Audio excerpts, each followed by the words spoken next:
Boa noite a todos. Meu nome é Lumena, sou trabalhadora do Caminho da Luz e é sempre uma alegria muito grande poder estar aqui falando do Evangelho de Jesus.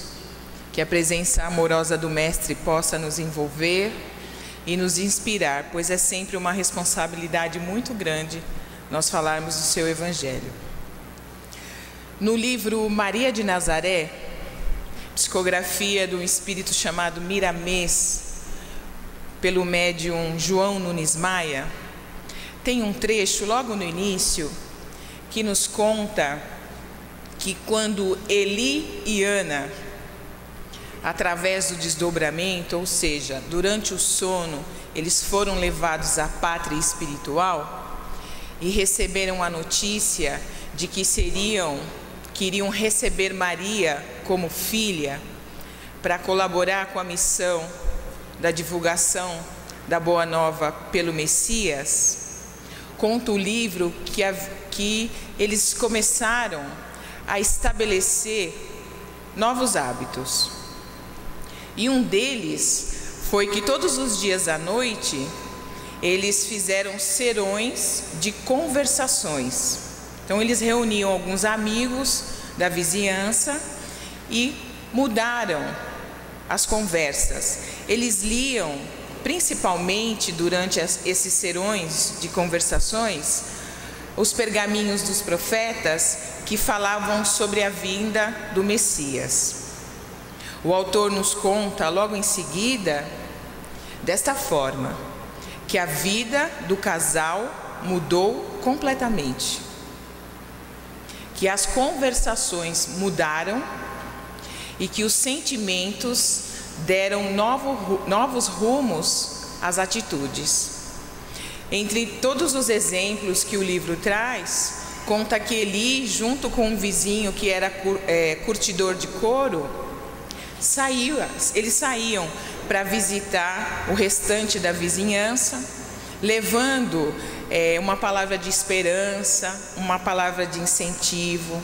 Chegavam até locais que outras pessoas não iam, por ter medo de doenças e tudo mais.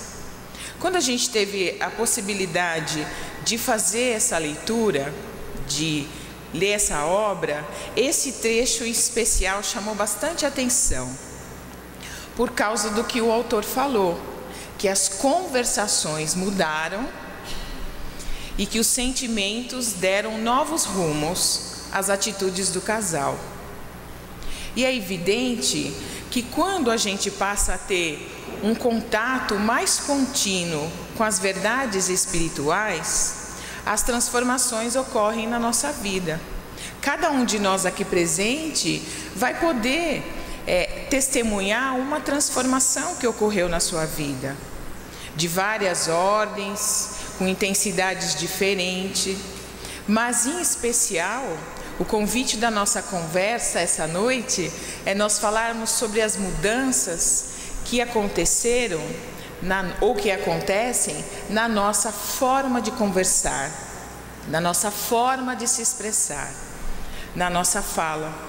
Porque muitas vezes nós temos esse contato contínuo com as verdades espirituais, com o Evangelho de Jesus, mas não são em todas as frentes da nossa vida que nós conseguimos expressar essas mudanças. E a questão da conversação, a questão da fala, da maneira de se expressar é muito importante. E como o autor falou, a vida do casal mudou completamente. Então, a nossa vida também pode mudar de forma intensa e de forma definitiva. Então, é importante que nós tenhamos essa preocupação com a fala, com a conversação. E Judas Tadeu, um dos discípulos de Jesus, tinha essa preocupação. Em outra obra da doutrina espírita, cujo nome é Ave Luz, que conta sobre os encontros que Jesus tinha com seus discípulos num casarão, e é bem interessante porque cada capítulo dessa obra é uma obra do mesmo médium, psicografada por João Nunes Maia, só que um outro espírito chamado Xoalim. E cada capítulo desse livro, os discípulos podiam conversar com Jesus sobre as suas dificuldades, sobre os seus problemas, exatamente iguais às dificuldades, os desafios, os problemas que nós temos no nosso dia a dia. E Judas Tadeu tinha essa preocupação com a fala. Conta o autor espiritual que ele ficava observando Jesus falar e ele achava maravilhoso. Fora achar maravilhoso, ele também pensava que era um privilégio poder estar perto de Jesus e poder ouvir aquela doce voz do Messias. Ele ficava encantado com o tom de voz do Mestre, como todo aquele ensinamento chegava ao coração de cada um daqueles companheiros que compartilhavam daquele momento de luz e fazia com que eles despertassem, tivessem um novo ânimo, abrissem a mente para o esclarecimento que o Mestre Jesus dava naqueles dias, naquelas reuniões. Então ele chama os discípulos e fala assim: vocês já perceberam como Jesus fala? Já prestaram atenção no tom da voz do Mestre? Como é maravilhoso? Parece uma música que nos chega docemente ao ouvido. E os discípulos gostavam de ouvir Jesus, tinham prazer em ouvir os ensinamentos do Mestre, mas não tinham prestado essa atenção como o Judas Tadeu colocava naquele instante para que eles observassem. Aí Tiago, um outro discípulo, diz assim: olha, Tadeu, a questão do Messias não é só da fala. Observa comigo o olhar do Mestre. Muitas vezes o Mestre olha para nós e nem precisa dizer nada. Veja o seu andar, como tem uma cadência. Até a natureza se encanta com os passos do Mestre. Olha só o modo de ser de Jesus, totalmente condizente com aquilo que ele expressa. Veja até os cabelos do Mestre, eu fiquei imaginando. Então Tiago dizia assim: até os cabelos me parecem que querem dizer alguma coisa. Ou seja, todo o Mestre, só a sua presença diante de nós já é uma mensagem. Então imaginem, Tadeu ficou mais encantado ainda, vendo todo esse conjunto de elementos que, associados à palavra do Messias, encantavam o coração e fazia com que eles se aproximassem cada vez mais do Evangelho. Interessante isso para Tadeu. Então o que ele resolve? Ele resolve que ele vai melhorar a fala, que ele precisa melhorar o seu modo de se expressar. E os outros discípulos que participaram daquele bate-papo, cada um tem lá o seu pensamento. Então o que ele faz? Conta o autor espiritual que ele usa o lago de Genezaré como um espelho, e todas as manhãs ele caminhava até o lago e começava a conversar ali. Só que a voz dele era tão forte, parecia um trovão, que conta a história que até os peixinhos se assustavam, os insetos, e iam embora. E ele percebia que ele começava a falar lá com ele mesmo, fazendo do lago um espelho, e que todo mundo se assustava ali e ia embora. Mas ele não desistiu, porque ele sabia que o esforço dele em melhorar sua forma de se expressar, mesmo que fosse para diminuir o tom da voz ou deixá-la mais serena, haveria de trazer algum resultado. Tiago, então, que tinha uma voz mais tranquila, resolveu cuidar dos gestos. Ele era muito forte, meio bruto, então ele achava que se ele tivesse modos, gestos que pudessem dar mais leveza àquilo que ele expressava, poderia favorecer a forma da fala daquele discípulo.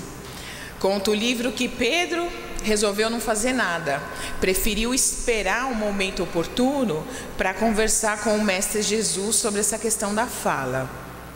E que João, um outro discípulo que tinha participado ali daquele momento, quando Tadeu colocou para que eles observassem a fala de Jesus, ele pega E não faz nada, porque a forma dele de se expressar já era uma forma mais suave, mais doce, externando o amor que ele tinha no coração. Mas todos continuaram ali no seu exercício, no seu propósito de melhorar e observar a questão da expressão. Até que um dia,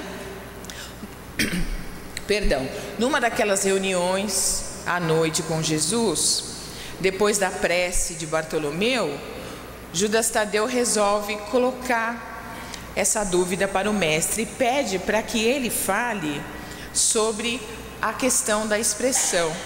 Até diz assim: olha, Jesus, o Senhor já falou uma vez sobre a importância da fala, mas nós gostaríamos que o Senhor falasse de novo, porque isso tem atormentado a minha mente, tem exigido um esforço um pouco mais da minha pessoa.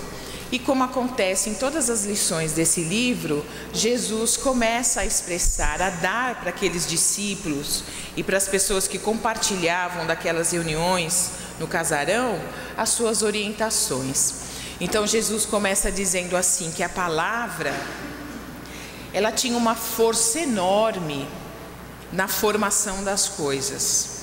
Ou seja, em tudo aquilo que a gente pensa, que a gente quer construir, que a gente quer expressar, a escolha das palavras é muito importante, porque ela coloca uma força, ela coloca uma energia naquilo que está sendo construído. Jesus diz assim que essa construção, essa escolha das palavras não é feita de uma hora para outra. Ele esclarece que milênios a milênios, e se nós entendermos isso à luz da doutrina espírita, nós vamos ver que de encarnações em encarnações, o espírito vai conquistando essa propriedade no falar, essa propriedade no expressar, e que é uma conquista nobre. E mesmo que demore todo esse tempo para nós melhorarmos a nossa fala, que nós não devemos desistir, pois, como ele disse, é muito nobre isso. Interessante que Jesus falou assim também para os discípulos, de que a palavra é moldada à luz do calor do amor e da caridade que nós vamos estabelecendo nos nossos sentimentos, nos nossos corações. Isso é muito interessante, porque à medida que nós vamos conquistando as virtudes, melhorando as nossas qualidades, a nossa forma de amar a nós mesmos, amar o nosso próximo, à medida do nosso exercício fraterno, nós vamos conseguindo moldar o nosso vocabulário. E muitas vezes nós não estamos atentos a isso. Nós escutamos o evangelho, fazemos o nosso evangelho no lar, a gente vem até a casa espírita, ouve uma música e se preocupa, trabalha num projeto social, mas não cuida de verificar se as nossas palavras estão moldadas de acordo com esses novos sentimentos que nós temos no nosso coração. Jesus diz para os discípulos essa noite que a palavra expressa a luz que cada um tem dentro de si. Nossa, isso é muito forte.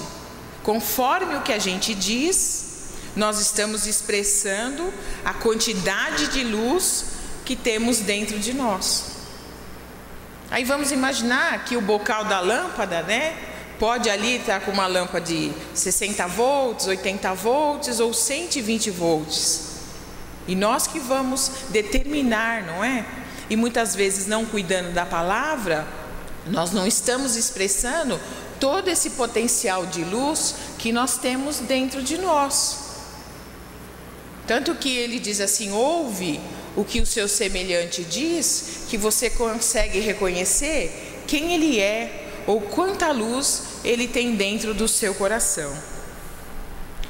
Jesus diz assim também para os discípulos terem responsabilidade com aquilo que falam, porque qualquer prejuízo material, moral ou espiritual que a nossa palavra cause a um semelhante, por causa do nosso ego ou da nossa vontade de ter poder, nós haveremos de responder.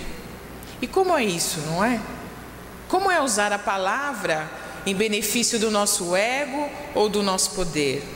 É iludir alguém, é persuadir de maneira que o favorecido no final sejamos nós, né? Quantos de nós convencemos alguém através da nossa palavra? Até nós usamos um termo que não é muito bonito de dizer, mas através da nossa fala, da nossa lábia, não é assim que a gente costuma dizer de forma pejorativa, a lábia?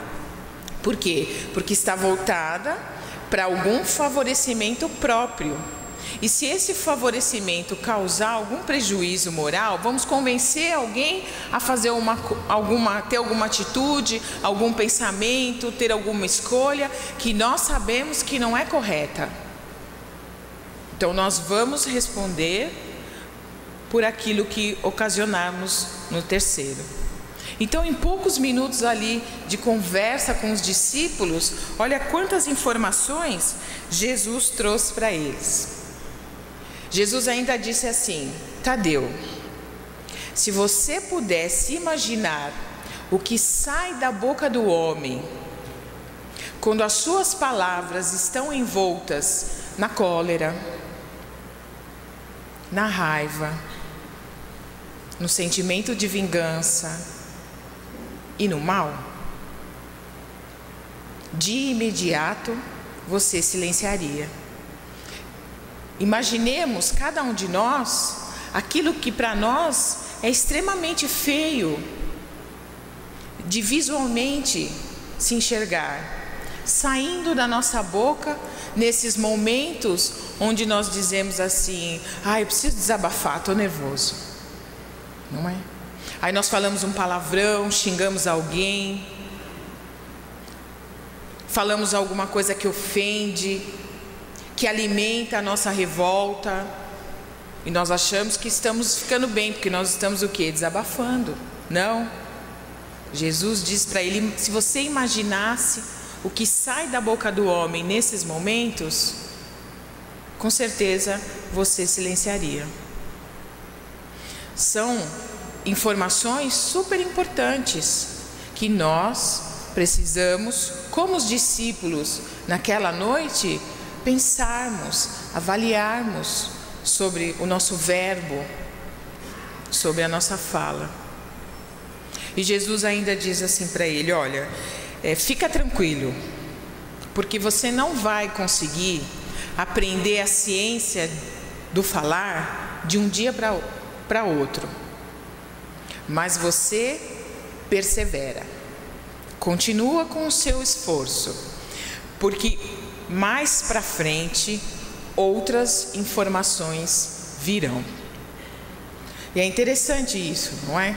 Porque só com as informações que o mestre compartilhou naquela noite com Tadeu e com os discípulos, já dá para a gente fazer uma revolução na nossa maneira de falar.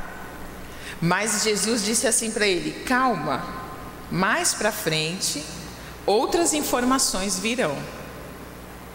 Então, naquele momento, o que Jesus falou para os discípulos era o suficiente para aquele entendimento que eles tinham ou poderiam ter para continuarem as suas atividades. E olha que eles acolheram essas informações e saíram dali aquela noite totalmente comprometidos com uma nova forma de se expressar e de falar, trabalhando os sentimentos, o conhecimento, as qualidades, as virtudes e o verbo, o vocabulário.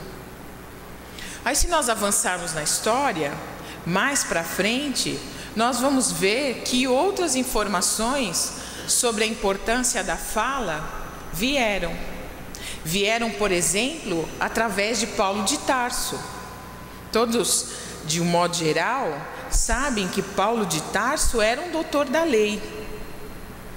tinha o verbo, um vocabulário envolto na boa escrita, na boa expressão, num conhecimento elevado, mas ele estava equivocado em relação ao objetivo da Boa Nova de Jesus, que queria convidar os homens a serem melhores. Quando Paulo de Tarso assume, toma conhecimento, se transforma no contato com as verdades espirituais, ele processa várias transformações, principalmente na sua forma de se expressar. As obras nos esclarecem que ele passa um tempo isolado, bastante introspectivo, avaliando, aprendendo, entendendo a Boa Nova do Mestre Jesus, para que ele pudesse ali avaliar, à luz de tudo que ele estava aprendendo naquele instante, onde ele deveria mudar. E as mudanças de Paulo de Tarso também contemplaram a forma de se expressar. E teve que ser uma mudança intensa, porque ele passou de perseguidor dos cristãos para um cristão ativo. E a sua fala deveria dar credibilidade a toda a divulgação que Paulo de Tarso fez do Evangelho de Jesus. Então, além de entender, aceitar o Evangelho de Jesus, praticar e testemunhar também através da forma de dizer, através da forma de se expressar. Então, por exemplo, ele já não era mais tão intempestivo. Ele passou a dominar a fala de maneira que ela pudesse ser mais clara, mais serena. Transformações que exigem de nós empenho, foco realmente. E nós vamos ver que Paulo de Tarso teve a oportunidade, nas suas cartas escritas às várias comunidades que ele ajudou a fundar. Nós vamos ver nas obras as igrejas, são conhecidas assim: Romanos, Coríntios, Efésios, enfim. Ele dando orientações aos cristãos sobre a maneira e a importância de falar. Então nós vamos ver em Efésios capítulo 4, versículo 29, eu vou tomar a liberdade de ler, que ele diz assim, olha: não saia da vossa boca nenhuma palavra torpe, mas só o que for boa para promover a edificação, para que os que ouvem dê graça.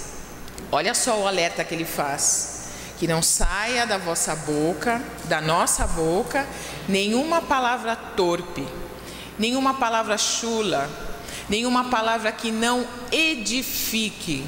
Quando Paulo ensina aos cristãos, ou dá um alerta para que nós tomemos cuidado, de maneira que as nossas palavras possam edificar o nosso semelhante, para que eles fiquem felizes, eles deem graça, ele está nos querendo dizer para prestar atenção, porque as nossas palavras podem derrubar o nosso semelhante, podem desmotivar o nosso semelhante. A crítica mal colocada, ou que não é construtiva, que é oriunda de uma inveja ou de um despeito, ela pode, por exemplo, desmotivar. Não edifica, não constrói, não emotiva, não incentiva. Então tomem cuidado. E ele dizia para aquela comunidade da igreja, para a relação que eles tinham ali enquanto irmãos da mesma fé, mas também para a relação que eles tinham fora da igreja, para que aqueles que vissem, ou melhor, que ouvissem as suas expressões, pudessem ali estar ouvindo a palavra do Messias. Porque é isso que Jesus faz o tempo todo. Quando nós conseguimos relembrar, entender, ouvir com atenção a sua palavra, é nos incentivar, é nos orientar com clareza, é nos edificar, é fazer com que nós caminhemos na rota da nossa evolução. Para Tito, essa escrita de Tito é interessante porque Paulo escreveu quando ele estava preso e ele queria dar para Tito, que ficaria como um dos seus seguidores, uma orientação também acerca de como divulgar o Evangelho de Jesus. E ele diz assim, linguagem sã e irrepreensível, para que o adversário se envergonhe, não tendo nenhum mal que dizer de nós.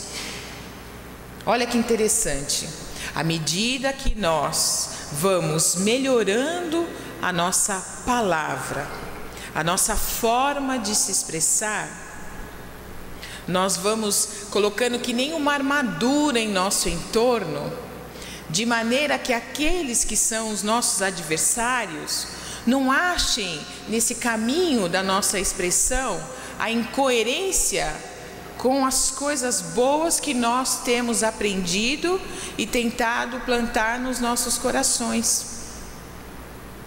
E quantos são aqueles que muitas vezes, por nosso descuido, apontam na nossa cara que a nossa forma de falar, que o nosso palavreado, o nosso vocabulário, nem parece de alguém que tem o conhecimento do Evangelho de Jesus. Porque nós às vezes estamos lá no churrasco e nós damos risada daquelas piadas que ofendem, que são infames, né? Aquelas que apontam as diferenças, as dificuldades das raças diversas, não é? É um descuido, através da nossa fala, da nossa palavra, no trânsito, tão comum, as dificuldades do trânsito, alguém nos fecha. Quantas são as vezes que a primeira palavra que vem na nossa mente é uma palavra que pede para que a pessoa vá com Deus, não é? E é um descuido isso, porque nós sabemos que naquele momento, aquela palavra que nós falamos, aliada ao que sentimos, lembrando do que Jesus falou para Tadeu, imagine o que sai junto da nossa boca quando nós proferimos aquela palavra que cada um de nós tem lá no seu vocabulário para reclamar que alguém fechou no trânsito ou que o metrô está cheio. Nós precisamos pensar sobre as palavras. E quando nós vamos avaliar mais profundamente as palavras de Paulo de Tarso, quando ele diz linguagem sã e irrepreensível, ele também está falando de uma linguagem equilibrada. Então nós poderíamos dizer assim, não é uma linguagem doce demais, porque quando a pessoa chega assim, ai meu amor, como vai, tudo bem? A gente até estranha, porque parece que ela vai pedir alguma coisa e a nossa confiança fica abalada. Então não é uma linguagem nem doce demais, nem tão azeda que quebre a simpatia. É irrepreensível. Nós vamos achar ali o caminho do meio. Mas é muito fácil. É só nós nos colocarmos na posição de ouvinte. O que nós gostaríamos de ouvir?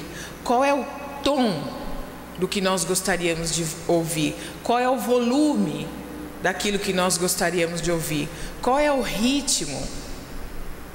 Mais acelerado, mais lento daquilo que nós gostaríamos de ouvir? Qual é a qualidade das palavras que nós gostaríamos de ouvir? Então são as palavras equilibradas que Paulo de Tarso, quando diz linguagem sã e irrepreensível, para que o seu adversário se envergonhe e não tenha nada do que falar, principalmente de nós, que nos colocamos em várias oportunidades da nossa vida, expressando o Evangelho de Jesus.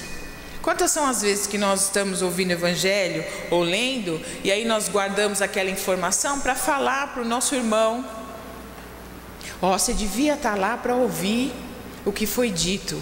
Cai direitinho, né? Para você. Ou quantas são as vezes que nós pegamos algum aprendizado que nós temos do Evangelho de Jesus e queremos que o outro entenda, que o outro aceite, e nós fazemos isso através da palavra. Mas nós precisamos fazer como Jesus disse, ir moldando a nossa palavra de acordo com aquilo que nós estamos alimentando o nosso coração, no amor, na caridade, na fraternidade. Por isso, de mais uma vez, nós pararmos esta noite, por exemplo, para pensarmos sobre a qualidade das nossas palavras. Mas essas informações de Jesus lá atrás, de Paulo de Tarso, parecem que ainda não são suficientes para que a gente efetivamente mude o nosso hábito no falar. E graças a Deus, com o advento da doutrina espírita, nós tivemos outros bons amigos que, com as suas vozes fraternas, nos trouxeram várias orientações sobre a questão da falar.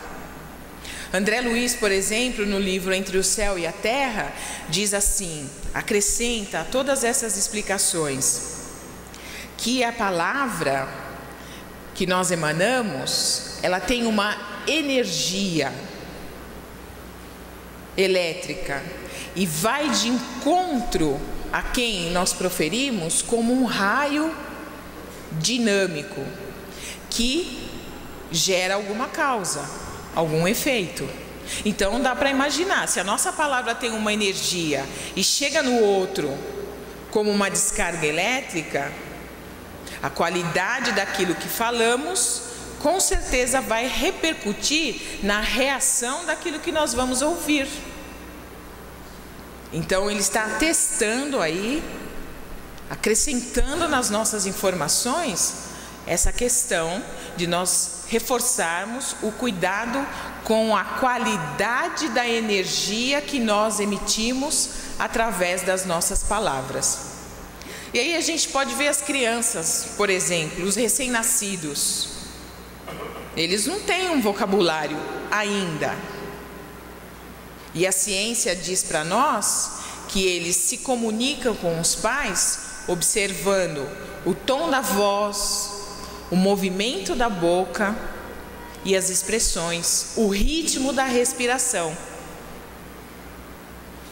Então veja bem, ele não está entendendo o que o pai e a mãe estão falando, a tradução de cada palavra, mas ele está recebendo essa carga de energia que André Luiz nos esclarece. Ou seja, ele está observando a respiração, ele está vendo a intensidade, o movimento da boca. Então envolve ali a comunicação que um pai e uma mãe estabelece com uma criança. E a ciência diz assim que de 4 a 7 meses essa relação é intensificada pelo tom da voz. Veja, nossa. Então quer dizer, mais uma vez reforçando a questão da energia, o tom que a gente imprime no que estamos falando para uma criança de 4 a 7 meses pode fazer com que ela sorria ou pode fazer com que ela chore. E a grande maioria já vivenciou essa experiência, porque já teve um bebê, mesmo que não seja seu, um parente, uma criança, no colo, vai brincar. A gente faz assim, né, para quê? Para ela sorrir, não é? Então uma energia com uma qualidade diferente. E se nós falarmos mais firme, ou um tom de voz mais grosso, num volume mais alto, num ritmo mais acelerado, essa criança vai chorar com certeza. Então, o que André Luiz fala é uma verdade que nós precisamos acrescentar no nosso conhecimento para melhorar o tom da nossa voz.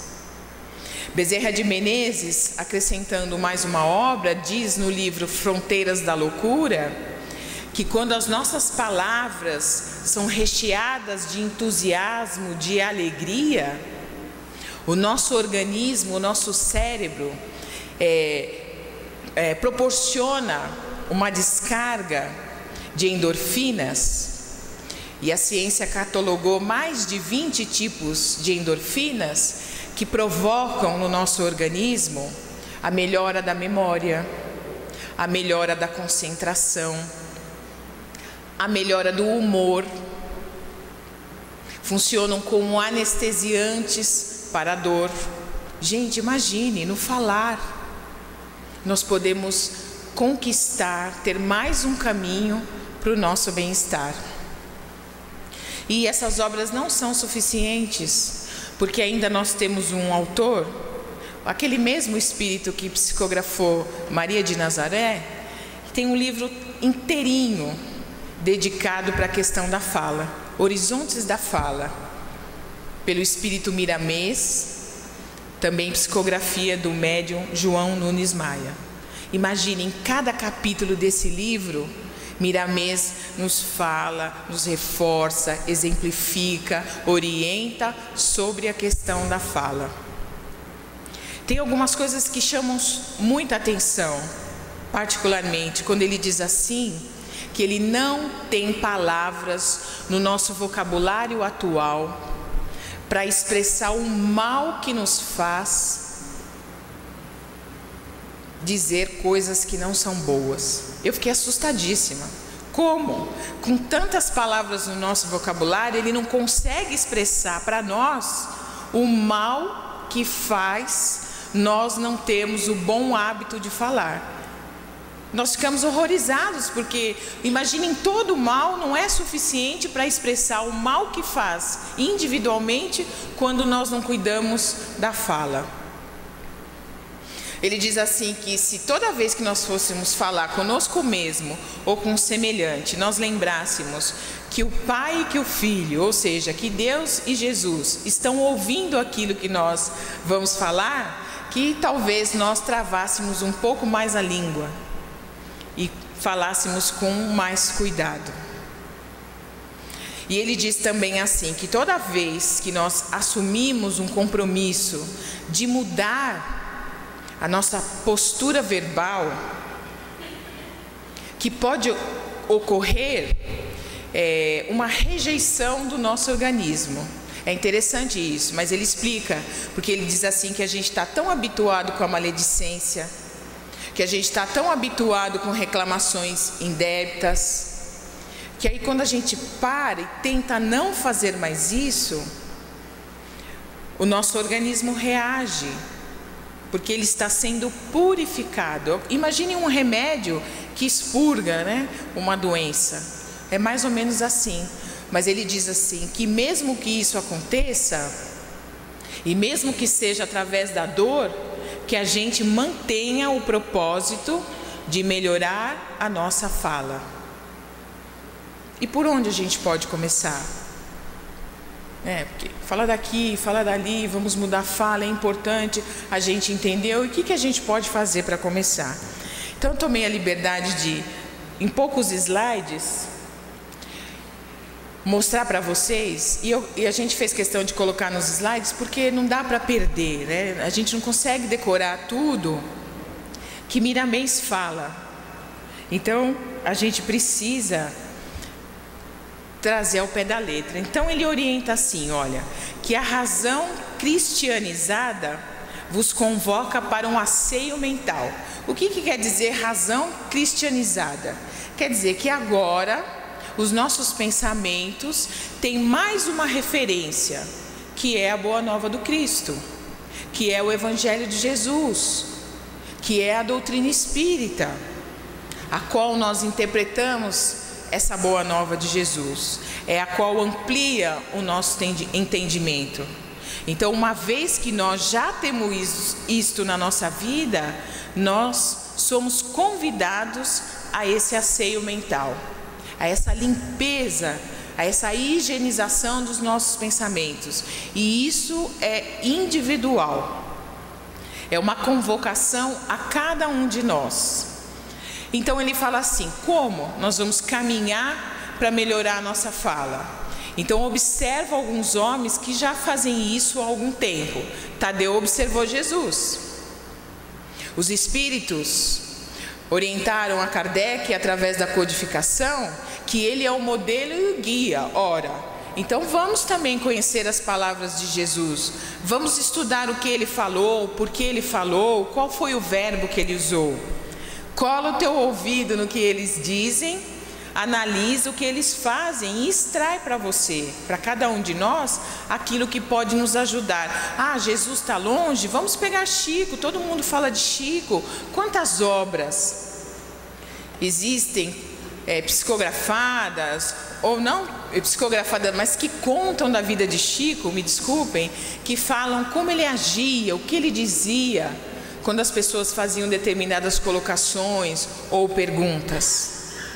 E vamos observar, vamos ler alguém que individualmente nos chame a atenção quanto à questão da fala. Olha o que ele diz: lê livros sobre o assunto e não fique somente na leitura. Estuda, medita, comece iniciando a mudança no seu falar. Ou seja, tenta extrair da teoria a prática. Se nós não tivermos um movimento nesse sentido, nós não vamos conseguir melhorar a nossa forma de falar.